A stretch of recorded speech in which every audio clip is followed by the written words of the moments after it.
Hi there, I'm Doug of Stone and Wired Adventures. Welcome to our YouTube channel.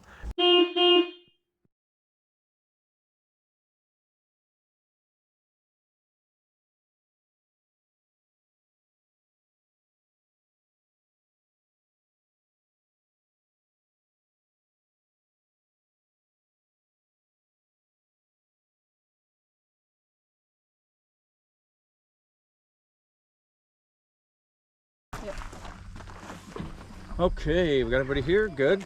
Yep. That's There you go. finding the stuff already. Yep. What are we looking for? Exactly.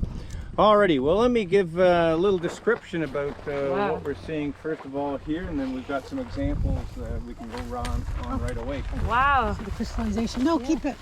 So this site is known by a couple of different things. In the old Chamber of Commerce guidebook, we call it the Faraday Hill Roadcut. Some people call it the Tower Cut because of the tower here, or the Monk Road Cut. And we've heard it called Telephone Hill too. Telephone Hill. Okay, There we go. There's another name. What we're seeing here is a skarn contact where we have had igneous magma come into contact with marbles, and as such begin to melt those marbles, mix in silica, mostly silica but some other fluids, with a lot of the melted marble, a lot of calcium and a bit of magnesium. And when you mix this up, you form a whole new suite of minerals that will come across. All of them rich in It's not so easy calcium to and find. magnesium. So what we're seeing here is both tremolite and diopside, which are calcite and magnetite silicates. We can see as we go along here the still remnant calcite. The pink to orange is calcite, which is left over from the marble. And after you have a good look, there's a lot of black staining over the outcrop. This is all new, and actually it's all new since about 1994. This shows you that groundwater is carrying a lot of dissolved minerals in it. When I was here in 94, this cut had been widened about 2 years earlier. And this was all very, very fresh rock. It looked exactly like this. And a lot of the locals were making off with chunks of calcite here to use as their garden stone. So once again, like any collecting, we want to find the contact between our calcite and our silicates. We've got it here. This is not showing a lot of promise because we're not seeing any large crystals on the edge here at all, which is a bit of a disappointment, which is maybe why people haven't collected further in here.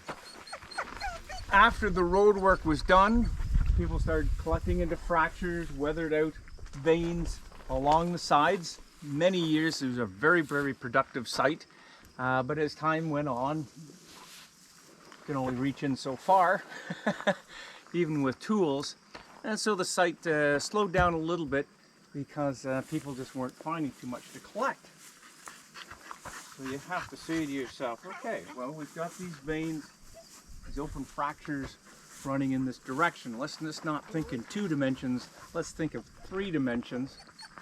See if we can follow these veins as they go up over the top. Okay? So you can see now where people have started to exploit over the top. Couple of things before we go any further. What we're looking here though is for the contacts between the calcite and the silicate. So some of the samples that you've had a look at already. Once you see the massive material with the interlocking crystals, not so interesting. But these are all the material that we're looking to find, but we're hoping to find it in open veins where the crystals can grow freely.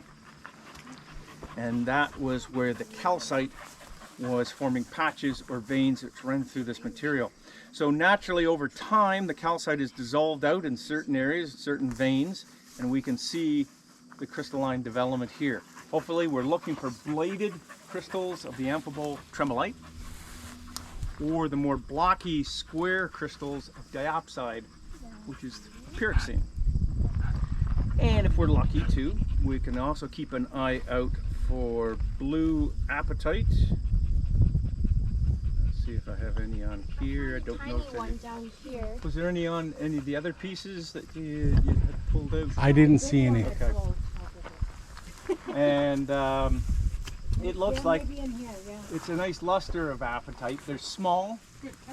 They're not larger ones like we might see out in Faraday Hill.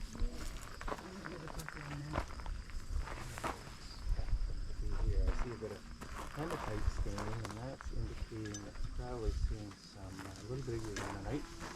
Nice diopside, the square diopside crystals. So let's that. Yeah. Yep. I just dropped one. I'm not seeing great examples. We'll find some better ones. It's a distinct blue color.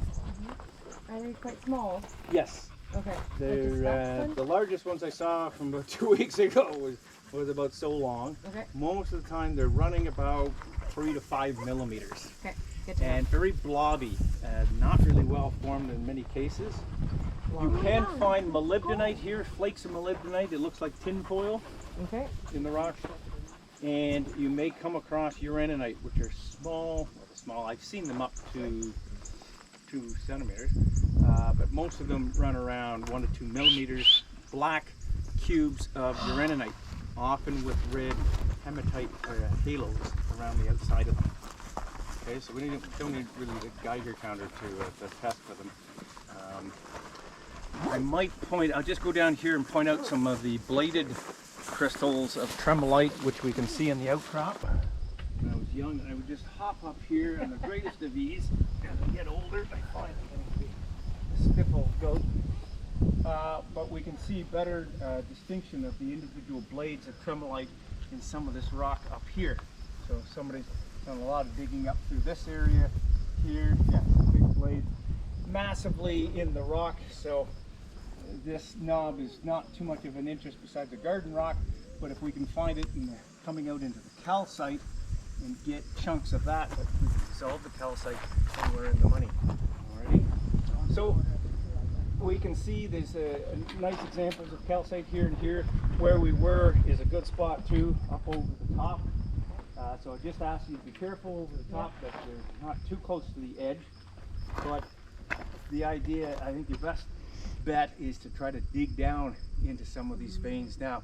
And as I say, it was just a couple of weeks ago, my last drop up here, we found some very decent blue apatite up there, but I'm sure some of these other ones are going to yield some good specimens as we go along too. Lots of trees and old people.